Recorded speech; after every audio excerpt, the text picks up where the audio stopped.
खप्पर रखा था जिसमें ब्लड था और सामने ही कराल जिव्या निकाले माँ काली की प्रतिमा खड़ी थी। एक सारा नशा उतर गया, ठंड भी एकदम भाग गई और समझ में नहीं आया कि अब क्या करें। टॉर्च उठाई और उसका बटन दबा दिया। जब भेड़ियों के सामने लास्ट बार उसको जलाया था, शायद वहीं पे कि मैं किसी महात्मा की कुटिया में नहीं, कापालिक के आश्रम में आ गया हूँ। ध्यान में आया कि माचिस अपने पास है।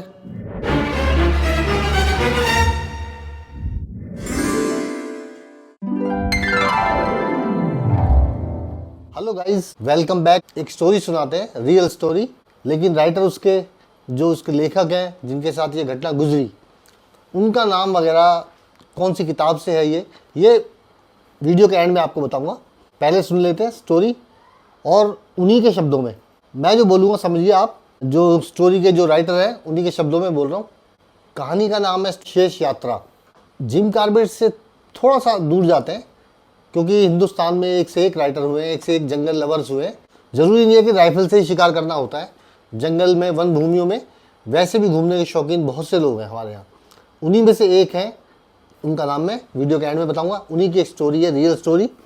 उनके साथ उस दिन, उस रात, एक ही रात में क्या क्या घटा, इसके बारे में ये कहानी। कार्तिक मास का महीना चल रहा है और एक गंगा पार के अपरिचित गांव के चौधरी ने अचानक आकर कहा, श्रीनिधि बाबू, आज कोई 8-10 दिन से हमारे गांव में भेड़िए जो हैं हमें बड़ा परेशान कर रहे हैं। हमारे कई मवेशी को मार चुके हैं और आप अगर चल के उसका कुछ उपाय कर देते तो बड़ा अच्छा होता। तो मैं सोच में पड़ गया कि मैं क्या भेड़ियों का सरपंच हूँ कि जो मैं कहूँगा वो मान लेंगे। मगर ऐसा कहा नहीं। मैंने उनसे कहा कि यहाँ तो भेड़िया होता नहीं है, ये कहाँ से आ गया आपके गांव में। तो उन्होंने कहा नहीं, आप चल के देखिए। और वो शाम ढलते ही वो आ जाते हैं और आजकल बड़ा परेशान कर रहे हैं। उन्होंने ये भी कहा कि थोड़ा जल्दी कीजिए क्योंकि गांव कम से कम 10 मील वहाँ से रास्ता था उस गांव तक पहुँचने का। और रास्ते में 4-5 जलधाराएँ गंगा की पड़ती हैं और फिर रेतीला मैदान और बीच में 5-6 मील का घना जंगल वो भी पड़ता है। तो उन्होंने कहा इसलिए शाम ही हो जाएगी और शाम को तो वो निकल आते हैं, तो आप थोड़ा जल्दी कीजिए। मैंने उनसे कहा ठीक है चलते हैं, ज़रा पड़ोस में जाके शोभा अहिर को बुला लाओ। शोभा अहिर भी जैसे तैयारी बैठा था, लाठी संभाले और तुरंत ही आ पहुंचा। खैर हम लोग निकल लिए। उनका जो गांव था वो गंगा पार था, कई जलधाराएं बीच में पड़ती हैं जिनको क्रॉस करके, और 5-6 मील का जंगल, घना जंगल, जो कि मेरे लिए भी अपरिचित था क्योंकि इस तरफ मैं भी नहीं आया था कभी। तो हमें पहुंचते पहुंचते शाम ही हो गई। आमों के बागान में एक चौपाल टाइप बनी हुई थी, वहीं पे रुक गए और मैंने कहा अभी आप जाइए, थोड़ी देर मुझे इसकी जांच कर ले दीजिए। मुझे तो मालूम था कि यहाँ पे तो इस एरिया में भेड़िया होता नहीं है, ये कहाँ से भेड़िया आ गए हैं। अगर आ भी गए हैं तो 4-5 दिन में अपने आप चले जाएंगे। लेकिन उनसे इस बात को कहने का कोई फ़ायदा था नहीं। शाम का झुटपुटा लगने लगा था, बिल्कुल अंधेरा सा होने वाला था। मैंने चौधरी को बुला भेजा कि आ जाइए। चौधरी इतने समझदार निकले कि उन्होंने पहले तो मना ही कर दिया। भेड़ियों के डर से उन्होंने शाम ढलने के बाद, हल्का अंधेरा हो गया था, उन्होंने मना ही कर दिया। लेकिन फिर शायद पंच होने का एहसास उनको वहाँ पे ले आया। 4-5 साथियों के साथ वो आ गए वहाँ पे। चौधरी को जब मैंने वापस भेज दिया था और मैं जांच पड़ताल कर रहा था आसपास के एरिया की, तो कुछ दूर पे एक टीला था। वहाँ पे काफ़ी बड़ा टीला था जिसके ऊपर झाड़ झंकाड़ 15-20 फीट चौड़ा। इतना बड़ा टीला था कि 10-15 आदमी आराम से उसके ऊपर बैठ जाए। झाड़ झंकाड़ भी उसके ऊपर काफ़ी थे। मतलब ऐसा था कि उसके ऊपर जो लोग बैठ जाएं वो तो आने वालों को देख सकते हैं, लेकिन उनको कोई ना देख पाए। पता चला कि ये किसी तांत्रिक अघोरीनाथ कपालिक थे। वो यहाँ पे तपस्या किया करते, अपनी अनेक भैरवियों के साथ यहाँ पे तपस्या करते थे, यानी तांत्रिक विद्या की साधना करते थे। तो खैर वो कपालिक तो मर गए हैं, अब तो नहीं है, लेकिन गांव वाले अब भी डरते हैं कि उनके मानना है कि जो भी कोई इसके पास जाएगा वो उसको, तांत्रिक जो कपालिक है वो उसको मार डालेगा। तो वो जाते नहीं है। और जब मेरे से उन्होंने सुना कि ये तो मुझे वहीं ले जाने की कह रहा है, तो वो लोग बिल्कुल साफ मना कर दिया उन्होंने कि हम वहाँ नहीं जाएंगे। तो मैंने कुछ नाराज़ होकर उनसे कहा, मैं 10 मील दूर से चल के तुम्हारी मदद करने आया हूँ और तुम लोग यहाँ पे थोड़ी दूर चलने को तैयार नहीं हो, तो कैसे पंचो जी आप। तो उनमें से एक युवक आगे बढ़ के बोला, जी ये नहीं चलते, कोई बात नहीं, मैं चलता हूँ आपके साथ। मैं नहीं डरता कपालिक से या अघोरी से, अगर ये नहीं चलते कोई बात नहीं, मैं आपके साथ चल रहा हूँ। तो हम दोनों आगे बढ़ लिए। 8-10 कदम चले होंगे तो पीछे मुड़ के देखा तो वो लोग भी धीरे धीरे पीछे आ रहे हैं। टीले के पास पहुँच के झाड़ी जोड़ में छुप के बैठ गया और मेरे साथ ही वो लोग भी बैठ गए। मुश्किल से 15 मिनट बीते होंगे कि कुछ आवाज़ें आने लगी, सामने पद शब्दों की कुछ चाप सुनाई देने लगी। और थोड़ी देर में जैसे ही वो नज़दीक आए, मैंने अपने रुमाल से 4-5 रोटियां घर से बनवा ली थी, वो निकाली और तोड़ के रास्ते में फेंक दी। और जैसे ही वो बिल्कुल नज़दीक आए, मैंने टॉर्च एकदम जला दी।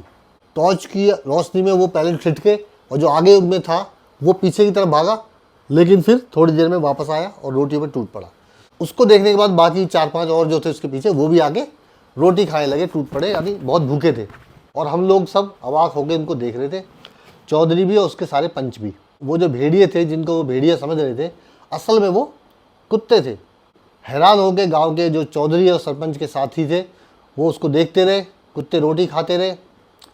उसने कहा कि ये तो कुत्ते हैं। मैंने कहा नहीं नहीं, कुत्ते कहाँ हैं, ये तो भेड़िए हैं। तो उसने कहा लेकिन महाराज कुत्ते तो कभी ऐसे हमारे तो कई मवेशी को भी उठा ले गए। तो मैंने उनको समझाया कि किसी गांव से निकाले गए ये कुत्ते आपके गांव में आना चाहते होंगे, आपके कुत्तों ने इनको आने नहीं दिया। भूखे मरते क्या ना करते, इन्होंने अपनी यही काम करना शुरू कर दिया। मैं उठ के गया और एक कुत्ते कान पकड़ के चौधरी के पास ले आया कि लो इसे ले आके गाँव में बांध लो और सुबह की रोशनी में देख लेना कुत्ता है या भेड़िया है। अभी तो रोशनी कम थी, टॉर्च की रोशनी थी। खैर ले आता तो कौन, पर वो घटना यहीं पे समाप्त हुई। और मुझे भी लगा कि मैंने ये बहुत बड़ी गलती कर दी है। भेड़िया ना सही, कुत्ता तो वो है, दांत तो भगवान ने उसे भी दिए हैं। अगर वो मुझे काट लेता तो रेबीज़ के कितने इंजेक्शन मुझे लगाने पड़ते, वो तो कोई डॉक्टर ही बता सकता है। खैर ये मेन कहानी नहीं है, ये शुरुआत है, जैसे कहते हैं ट्रेलर। असली कहानी तो इसके बाद शुरू होती है, इसको कहते हैं क्लाइमैक्स। वो अब आएगा। अगले दिन भी उन लोगों ने सेवा सत्कार की वजह से अच्छा खाना वाना बना के धीरे धीरे करके मुझे वहाँ से निकलते निकलते तीसरा पहर ही शुरू हो गया, यानी दोपहर के भी बाद। नीलधारा के किनारे बसे श्री रामपुर गांव तक पहुँचते पहुँचते शाम का अंधेरा होने लगा था। और अभी गंगा पार के बाद 6 मील का जंगल था, उसके बाद भी कई जलधाराएं पार करके कोठी काफ़ी दूर थी और जंगल अपरिचित था, शेर तेंदुओं से भरा हुआ था। तो मन में किसी ने कहा कि अब क्या करोगे, और मैंने भी कहा कि नहीं, जो होगा देखा जाएगा, चलेंगे। कोठी पे पहुंचना आवश्यक था, एक दिन की देरी पहले ही हो चुकी थी। गांव में पहुंचने के बाद शोभा अहिर कहने लगा कि बाबूजी ऐसा नहीं हो सकता कि आज यहीं रुक जाए, कल चलें, क्योंकि गंगा की धारा है। गांव वाले भी बता रहे हैं कि 2-1 बार इसमें मगरमच्छ भी देखा गया है। और फिर उसके बाद भी अपरिचित जंगल है, सघन वन है, पता नहीं कहाँ से रास्ता है कहाँ से नहीं है। आपका भी अपरिचित है, जंगल देखा हुआ नहीं है, पता नहीं रास्ता भी अंधेरे मिले ना मिले। फिर रेतीले पत्थर हैं रास्ते में, कटीली झाड़ियाँ भी हैं, सूखे रेत के मैदान भी हैं और कई जलधाराएं भी पार करनी पड़ेंगी। सबसे मेन तो है वो 6 मील का जंगल, वो इस रात में पार करना बहुत ही खतरे वाली बात है। वो भी तब जबकि इस जंगल में तेंदुए, शेर, चीते भरे पड़े हैं। तो मैंने उसको कहा बात तो सही है, अगर तुम रुकना चाहते हो तो यहीं गांव में रुक जाओ, मुझे तो जाना ही होगा। उसने कहा नहीं नहीं बाबूजी, साथ आए तो साथ ही चलेंगे। खैर गांव पार करके गंगा किनारे पहुँचे और तट पे पहुँच के शायद शोभा अहिर का साहस जवाब दे गया और कुछ बहाना बना के कि मेरी पैसे की थैली मैंने कमर में बांध रखी थी, मैं गांव में ही छोड़ाया, बाबूजी मैं उसे लेके आता हूँ। मैं समझ गया कि ये अब बहाना बना रहा है, तो मैंने उसको कह दिया जाते हो तो जाओ, मगर आधे घंटे से ज़्यादा तुम्हारा इंतज़ार करूँगा नहीं, क्योंकि समय थोड़ा ज़्यादा हो गया है। वापसी के रास्ते के श्री रामपुर जो गाँव में जो स्कूल था, उसके मास्टर जी ने पहले ही समझा दिया था कि उजड़े हुए आश्रम तक पहुँचने के लिए आपको गंगा पार करके जो मंदिर दिखाई दे रहा है उसके शिखर पे आप देखेंगे तो ऊपर एक तारा वो जो बहुत ही चमक रहा है, उसी की दिशा में आप जाएंगे तो आप सीधा उजड़े आश्रम पे पहुंच जाएंगे। बीच में जंगल पड़ेगा, कई जलधाराएं पड़ेंगी, उनको क्रॉस करके, लेकिन तारे की सीध में चलना होगा। तो ये पहचान कर ली थी, उसी तारे को देखते हुए मैं चल रहा था। शोभा अहिर बिना कुछ कहे चला गया और मैं भी समझ गया था कि अब ये आएगा नहीं, ये घबरा गया है। फिर भी आधा घंटा उस एक पेड़ के किनारे बैठ के उसका इंतजार करने के बाद अंत में मैंने फैसला किया कि चलो कोट और बूट शर्ट उतार के और इसकी एक थैली सी बना के एक हाथ में पकड़ के गंगा में उतर गया। पानी बहुत ठंडा था, कुछ दूर तक चलने के बाद ही पानी यहाँ तक आ गया और फिर तैरना ज़रूरी हो गया। एक हाथ से जो गठरी बना रखी थी कोट कमीज की, उसको सूखा रखना बहुत ज़रूरी था क्योंकि उसी के अंदर 50 रुपये थे, एक नोटबुक और एक फाउंटेन पेन था। 50 रुपये के अलावा एक माचिस भी थी, जो इस जंगल में मेरे पास कोई भी हथियार कुछ नहीं था उस माचिस के सिवाय। यानी अग्नि का साधन था जो मुझे कई विपत्तियों से बचा सकती थी, इसलिए उसका सूखा रखना। कपड़े इसलिए ज़रूरी थे सूखा रखना कि इस ठंड के महीने में और पानी से निकलने के बाद शरीर को पहुँच के अगर कपड़े नहीं पहने तो निमोनिया हो जाना, इस जंगल में बड़ी ठंडी हवा भी बह रही थी, निमोनिया हो जाना बहुत ही लाजमी सी बात थी। भरसक कोशिश करके एक हाथ ऊपर रख के किसी तरह, अंधेरे में पता ही नहीं चल रहा था कि किनारा कब आएगा, कितनी दूर और है, हाथ थक गए थे, लग रहा था अब छूटा गया अब छूटा, लेकिन अंत में पाँव ज़मीन पे आ लगे और किनारे पे पहुंच गया। अब किनारे पहुंच के एक पहले पथरीला मैदान आया, फिर रेत का एक कटीली झाड़ियों का जंगल सा आया। उसके बाद अजीब अजीब ख्याल आने लगे, पता नहीं क्या क्या घटनाएं याद आने लगी। लगा कि वन देवी विश्राम कर रही होगी, कुछ जानवर भी अपने अपने रात्रि विश्राम की तैयारी कर रहे हैं। और तभी अचानक कहीं से पदचाप की आवाज़ आने लगी। लगा कोई बात नहीं, आ रहा है तो आने दो, क्या होगा देखते हैं कौन है। पदचाप की आवाज़ अब नज़दीक आने लगी थी और थोड़ी ही देर में 2 विशाल नेत्र धधकते अंगारों की तरह सामने दिखाई दिए। सारा नशा उतर गया, ठंड भी एकदम भाग गई और समझ में नहीं आया कि अब क्या करें। जल्दी से टॉर्च उठाई और उसका बटन दबा दिया, लेकिन टॉर्च भी किस्मत की मारी इस वक्त जली नहीं। वो शायद उसकी बैटरी समाप्त हो गई थी। वहीं टीले पे जब भेड़ियों के सामने लास्ट बार उसको जलाया था, शायद वहीं पे वो ख़त्म हो गई। अब क्या करूं, कुछ समझ नहीं आ रहा था, लेकिन ध्यान में आया कि माचिस अपने पास है। कुछ ना सूझा तो कोट को उतारा, कमीज को कंधे पे डाला, कोट की जैसे माचिस की डिबिया निकाल के तीली जलाई थी कि वहाँ जंगल में हवा चल रही थी, बुझ गई। और शेर बिल्कुल सामने आ गया था। यानी बाघ को ही शेर कहते थे उत्तराखंड में, बाघ को ही शेर भी कह देते हैं, बघेरा भी कह देते हैं, तेंदुए को भी बघेरा कह देते हैं वहाँ पे। तो वो एक्चुअली में बाघ उनके सामने था। जल्दी जल्दी कोट को अपनी आँख के आगे ऐसे टांग, गोल घेरा सा बना के ऐसे टांग लिया, आँख के आगे लटका लिया और उसमें ही दूसरे हाथ से पकड़ के उसमें माची की तिली फिर जलाई। कोट ऊन का बना हुआ था। माची की तिली जलाई ही थी कि एक बड़ी जोर की गुर्राहट हुई और गुर्राहट के साथ, एक झपट के साथ उनके ऊपर एक जैसे मानो किसी थप्पड़ सा मार दिया हो और वो धराशायी हो गए। शायद कोट की वजह से उनकी जान बची, क्योंकि बाघ को अंदाज़ा नहीं हुआ किधर प्रहार करना है।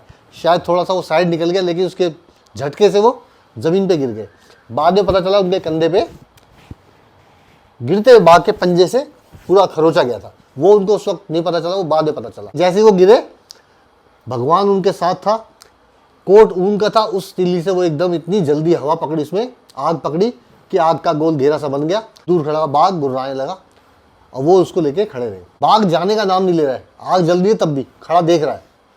अब वो भी समझ रहे हैं जब तक आग जल रही है तब तक मैं सुरक्षित हूँ, लेकिन आग कितनी देर की है, ज़्यादा ज़्यादा 4-5 मिनट। कोट के बाद कमीज कंधे पे टंगी थी, उसका नंबर आएगा, फिर पजामे का नंबर आएगा, लेकिन उसके बाद फिर क्या होगा, हद से 10-15 मिनट, उसके बाद क्या होगा। तो वो कह रहे हैं कि कोट की आग बुझने को थी, मैं इधर उधर देख रहा था कोई लकड़ी मिल जाए तो मैं आग जला लूँ, जिससे कि एक कुछ देर का बचाव हो जाए, शायद शेर भी चला जाए। लेकिन वहाँ पे लकड़ी भी कोई दिखाई नहीं दे रही थी आसपास। झाड़ियों में आग लगा देने से बहुत बात बन जाती, लेकिन कार्तिक मास था और हरी झाड़ियाँ थी, वो जल्दी जलती नहीं। तो समझ में नहीं आ रहा था कि अब क्या करूँ। अंत में फैसला किया, एक गीले सरकंडा उठाया, उसमें कोट को टांगा और लेके जिधर सीन समाया भाग खड़ा हुआ। पता नहीं कहाँ गिरते पड़ते, जंगलों पत्थरों पे संभलते गिरते अभी कुछ दूर ही भागा हूँगा बाघ से बचते हुए। मुझे नहीं पता था कितनी देर भागना पड़ेगा। कमीज कंधे पे थी कि जैसी कोट की आग बुझने लगेगी कमीज जला लूँगा, लेकिन उसकी नौबत नहीं आई। कुछ दूर ही भागा हूँगा कि एक पता नहीं कहाँ से भागा नाला मेरे रास्ते में आ पड़ा और सीधा पानी में, गंगा की धारा में से निकला हुआ कोई नाला, सीधा पानी में गिरा, बर्फ़ जैसे ठंडे पानी में। कोट कहाँ गया, कमीज कहाँ गई, कुछ पता नहीं। साथ साथ माचिस भी चली गई, फाउंटेन पेन, जो पैसे वैसे थोड़े बहुत थे वो सब उसमें गंगा में प्रवाहित हो गए, बचा खाली में। अब आग भी नहीं थी। अब लगा कि अब तो मैं बच नहीं पाऊंगा। जो दैत्य आग के सामने मुझे नहीं छोड़ रहा है, अब आग बुझने के बाद पानी में वो क्या छोड़ेगा। सोचा कि चलूँ थोड़ा गहरे पानी की तरफ, अगर बाघ पीछे आता है तो पानी में नीचे डुबकी मार के अंदर ही अंदर थोड़ा दूर निकल जाऊँ। इस तरह से कुछ बचने का प्रयास मैं करूँ, कुछ तो करूँ। बाघ ना जाने कहाँ गायब हो गया था और मैं पानी में, ऐसा लग रहा था कुछ देर और मैं इस पानी में रहा तो जम के मर जाऊँगा, सांस रुक जाएगी। इससे तो अच्छा शेर ही मुझे खा ले तो वो ज़्यादा अच्छा है, कम से कम उसके काम तो आ जाऊँगा। बस यही सोच के तैरना शुरू कर दिया और नाला छोटा ही था, दम में ही किनारे पे आ लगा, पार्ट छोटा ही था उसका। किनारे पे आते ही फिर दौड़ना शुरू किया, कहीं शेर पीछे तो नहीं आ रहा है, और गिरते पड़ते पता नहीं कितने ही मैदानों को पार कर गया। वो तारा भी देखता रहा, कहीं मैं रास्ता ना भूल जाऊँ, बार बार उस तारे को भी देख लेता था भागते दौड़ते। तारों की छाव में इतना कुछ जंगल में नज़र भी नहीं आ रहा था, थोड़ा बहुत ही कुछ पता चल रहा था। कब कोई पत्थर बड़ा उससे टकरा के गिर जाऊँ इसका भी कोई ठिकाना नहीं था।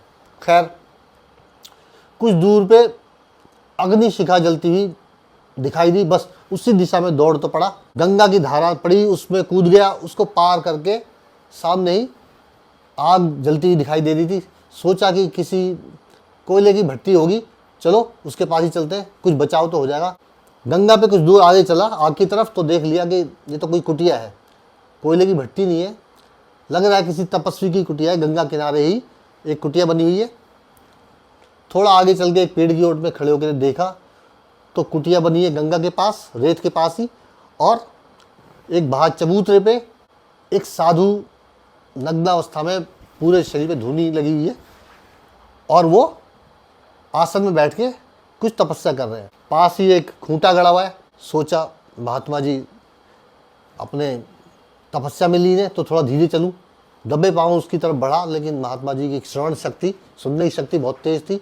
उन्होंने तुरंत अपने नेत्र खोले और मेरी तरफ देखेगा, बस आओ, माँ तुम पे बहुत प्रसन्न है। मेरा माथा ठनक गया ये देखते ही, लेकिन उन्होंने वही सहज भाव से खड़े हुए गंगा किनारे जाके बैठ गए, कुछ मंत्रोच्चार करने लगे आसन में बैठ के, और साथ साथ जल का भी आचमन करने लगे। और कुटिया की तरफ नज़र दौड़ाई तो कुटिया के अंदर एक दिया जल रहा था। दिए की रोशनी में देखा तो एक कुल्हाड़ी पड़ी थी जिसकी धार लगता है बहुत तेज रही होगी। धूनी में कुछ शव जल रहे थे जिसकी दुर्गंध भी आ रही थी, और एक खप्पर रखा हुआ था जिसमें शायद कुछ खून वून पड़ा हुआ था, और जो खूंटा था वो शायद नरबली या पशु बलि देने के लिए जिसको लाया जाता हो उसको बांधने के लिए शायद वो खूंटा था वहाँ पे। उधर खप्पर पड़ा था, खप्पर रखा था जिसमें ब्लड था, और सामने ही कराल जिव्या निकाले माँ काली की प्रतिमा खड़ी थी। 1 मिनट में समझ में आ गया कि मैं किसी महात्मा की कुटिया में नहीं, कापालिक के आश्रम में आ गया। कापालिक जो बलि देते हैं और माँ काली को प्रसन्न करते हैं। सोचा जो भी कुछ करना है बहुत जल्दी में करना पड़ेगा। तब तक महाराज जी भी अपना खड़े हुए और आने लगे तो उनका शरीर दिखाई दिया, बहुत बलिष्ठ भुजाएं, नग्न शरीर था, आग की रोशनी में दिखाई दे रहा था, बहुत ही बलिष्ठ भुजाएं, जंघाएं एकदम सुडौल तगड़ी। लगा कि बहुत जल्दी कुछ करना पड़ेगा। भाग के गया और कुल्हाड़ी उठाई। इतने में तो वो उन्होंने देखा मुझे भागते हुए कुल्हाड़ी की तरफ, इतने में मेरे सिर पे ही आ पहुँचे बड़ी तेज़ी के साथ। विद्यार्थी जीवन में जिनकी मैं बात बता रहा हूँ, ये गुरुकुल कांगड़ी विश्वविद्यालय जो गंगा पार के जंगलों में था, आश्रम था, जो आश्रम को ही बाद में डेवलप करके विश्वविद्यालय बना दिया था। गुरुकुल कांगड़ी बहुत ही फेमस है। उन्होंने कुछ कुश्ती भी सीखी हुई थी विद्यार्थी जीवन में, उसी का एक दाव जिसे बगली बोलते हैं, उन्होंने उस पर खेल दिया और कापालिक एकदम चारों खाने चित्त होकर गिरा। लेकिन गिरा तो सही, साथ में एक पत्थर पे भी सिर लग गया उसका, और वो कुछ क्षण के लिए कुछ बेहोशी सी में मूर्छित सा हो गया। लेकिन मैं समझ गया था ये मुश्किल से 2-4 मिनट में संभल जाएगा और खड़ा होकर ये फिर मेरी तरफ आएगा, इसलिए बिजली की फुर्ती से जो कुल्हाड़ी वहाँ पड़ी थी वो उठाई, आग में से एक लकड़ी उठाई और फिर भाग खड़ा हुआ वहाँ से, और सीधा पानी में गंगा जी पार करके निकला, भागता रहा। ऐसे ही कई धाराओं को पार करके जल्दी जल्दी भागता हुआ मैं तारे को बीच बीच में चेक कर लेता था, कहीं दोबारा से गलत रास्ता ना पकड़ लूँ, इसलिए तारे को भी देख लेता था। डर भी था, लेकिन इस बार आग की लकड़ी साथ में थी और कुल्हाड़ी के होने से एक भरोसा मन में था। मन में सवाल बार बार कौंध रहा था, बाघ पीछे क्यों नहीं आया। ऐसा लगता है भगवान या यहाँ के वन भूमि के वन देवता मेरे साथ थे, जो आज मुझे कई बार विपत्तियों से जिन्होंने मुझे बचाया। कापालिक का भी डर था क्योंकि मेरे हाथ में जलती हुई लकड़ी थी, तो दूर से दिखाई दे रही, कहीं वो इसको देख के मेरा पीछा तो नहीं कर रहा है। आखिर में फिर दोबारा से मुझे 2-3 अग्नि शिखाएं नजर आई। मन में फिर डाउट आया कि कहीं फिर दोबारा किसी कापालिक के आश्रम में तो नहीं पहुंच जाऊंगा। अग्नि की दिशा में कोई आधा मील चलने के बाद कुछ आवाज़ें आने लगी क्षेत्रपालों की, ओ भैया हो समझ जाइयो, पच्छम लब जानवर की चाप सुनाई पड़ रही है, ऐसे करके उनकी गांव की भाषा में वो आवाज़ आने लगी। और थोड़ा ही आगे बढ़ाऊंगा कि 8-10 पत्थर मेरे दाएं बाएं आके गिरने लगे। अगर एक भी पत्थर सही पड़ जाता तो फिर दोबारा मेरा वहीं पे काम तमाम हो जाता। वहाँ भी बच गया। आवाज़ लगाई भाई ये क्या कर रहे हो? तो श्रीनिधि जी आप ये क्या हालत बना रखी है आपने, कपड़े कहाँ गए, कपड़े क्या हुए आपके? खैर अब सब होश आ रहा था। यहाँ पे जो खरोच के निशान थे बाघ के पंजों के, भागते वक्त कब पाँव में मोच आ गई थी वो भी अब दर्द हो रहा था। उन्हें कुछ जवाब ना देके उनसे पूछा सीधा बताओ आश्रम कहाँ है? उन्होंने कहा जी आप आश्रम में तो खड़े हो, वो देखो सामने कुलपति जी की कुटिया। बस उनसे कुछ ना कह के सीधा कुटिया में चला गया। इसके बाद कुछ आगे कहने को है नहीं, लिखने को कुछ है नहीं। उजड़े आश्रम के बाद आधा मील का जंगल, फिर चौथी गंगा की जलधारा और उसके बाद फिर कोठी। आगे का मार्ग इतना ही सरल था। इतनी सारी घटनाओं में कहीं पे भी मेरी मौत हो सकती थी। उस दिन मृत्यु के देवता मेरे पास आ भी रहे थे और बचाने वाले भगवान या वन भूमियों के कोई वन देवता मेरी रक्षा भी कर रहे थे। आज तक यही सोचता हूँ शायद उन वन भूमियों के वन देवता मेरे साथ थे उस रात, इसलिए मैं बच सका। तो गाइज ये कहानी है श्रीनिधि सिद्धांतालंकार जी की, जो गुरुकुल कांगड़ी में गंगा पार के जंगलों में अपने शैशव में किशोरावस्था में आए थे पढ़ने। 14 वर्ष वहाँ शिक्षा प्राप्त करने के बाद वो सिद्धांतालंकार की उपाधि लेके अपने जीविकोपार्जन के लिए शहरों की तरफ आ गए थे। लेकिन वन भूमि में रहने का, वन भूमि के सौंदर्य का, पक्षियों का आसक्ति हो गई थी, वो भूल नहीं पाए। और अपनी जीविका कमाने के दौरान भी बार बार इन जंगलों में, इन वन भूमियों में आते रहे। और ऐसे ही एक भ्रमण के दौरान उन्होंने महर्षि कालिदास रचित जो ग्रंथ है जिसमें उन्होंने जिक्र किया है कण्वाश्रम का, जो फेमस स्टोरी है कण्व दुहिता, शकुंतला और दुष्यंत की, कण्वाश्रम की खोज का श्रेय भी इनको मिलता है। कण्वाश्रम है नजीबाबाद जिले में। उन्होंने 4 बार मालिनी के तटों की यात्रा की कण्वाश्रम की खोज के सिलसिले में, और ऐसे ऐसे उन्होंने प्रमाण पेश किए कि अंत में भारत की सरकार को भी मानना पड़ा और उन्होंने भी इनके बताए स्थान को ही कण्वाश्रम के रूप में चिन्हित कर दिया और वहाँ पे एक शिलालेख भी लगा दिया कि यही कण्वाश्रम है जो महर्षि कालिदास ने अभिज्ञान शाकुंतलम में जिस कण्वाश्रम का जिक्र किया है वो यहीं पे है। 4 पुस्तकें लिखी। अफसोस की बात यह है कि YouTube पे मैंने इनके ऊपर कोई वीडियो भी नहीं देखा, एक भी वीडियो अभी तक मेरी नज़रों से गुजरा नहीं। इसका मतलब ये भी निकलता है कि जो लोग आखेट करते हैं यानी किल करते हैं वन्य जीव जंतुओं को, लोगों को भी उसी चीज़ में ज़्यादा मजा आता है। और जो इंसान सिर्फ वन भूमि में भ्रमण के लिए जाता है, कभी यदा कदा अपने बचाव में अगर हथियार का प्रयोग इन्होंने किया तो वो किया, लेकिन वैसे कभी भी इनका ये पर्पज़ नहीं रहा कि आखेट करना, शिकार करना है। अगर आपको ये वीडियो पसंद आएगा तो मैं इनकी बहुत सी कहानियाँ हैं, इनकी 4 किताबों में इनके संस्मरण, इनकी स्मृतियों के अंश भरे पड़े हैं, तो मैं आपको आगे भी सुनाता रहूँगा। अगर आपको ये वीडियो पसंद आया तो कमेंट में बताइएगा। ऐसा नहीं है कि हम जिम कार्बेट को या केनेथ एंडरसन को और अपने अभी के नए शिकारी जो हैं ये जॉय हुकील और लखपत रावत जी, सभी की स्टोरीज लेंगे। हमें परहेज तो किसी से है नहीं, जंगल से प्यार है तो सबसे प्यार है। कार्बेट की वो सब चीज़ें चलती रहेंगी वीडियोज़ की शक्ल में। श्रीनिधि बाबू की भी अगर आप उत्साह दिखाएंगे, कमेंट में आपको पसंद आएगा, कमेंट में लिखेंगे आप, तो इनकी बहुत सी कहानियाँ हैं, वो भी आपको आगे वीडियोज़ में बताता रहूँगा। तो give it a thumbs up, अच्छा लगा है तो give it a thumbs up, और नए लोग सब्सक्राइब कर लीजिए। मिलते हैं नेक्स्ट वीडियो में। Take care, bye bye.